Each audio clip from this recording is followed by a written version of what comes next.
बातमी वेंगुर्ल्यातून आहे। वेंगुर्ला शहरातील 2 पेट्रोल पंपावरती साठा संपलेला आहे। पेट्रोल केव्हा येईल याबद्दल नागरिकांमध्ये संभ्रम आहे। याचाच आढावा घेतला आमचे प्रतिनिधी सुरेश कौलगेकर यांनी। आखाती देशातील युद्धाचा परिणाम आहे तो बघितला तर सिंधुदुर्ग जिल्ह्यातही झालेला दिसतोय। सध्या पेट्रोलची जी टंचाई आहे ती पाहायला मिळते। सकाळपासूनच पेट्रोल पंपावर पेट्रोल हे सध्या मिळत नाही आहे। अशा पद्धतीने पेट्रोल संपले आहे असा जो बोर्ड आहे तो लावलेला आहे। त्यामुळे सध्या जे अनेक वाहन चालक येऊन चौकशी करून पुन्हा परतून जाताना पाहायला मिळत आहेत।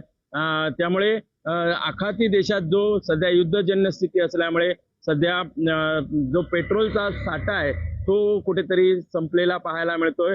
जे पंप आहेत ते प्रमुख पंप वर सध्या पेट्रोलचा साठा आहे तो संपलेला पाहायला मिळतोय। सुरेश कौलगेकर, जय महाराष्ट्र, वेंगुर्ले, सिंधुदुर्ग।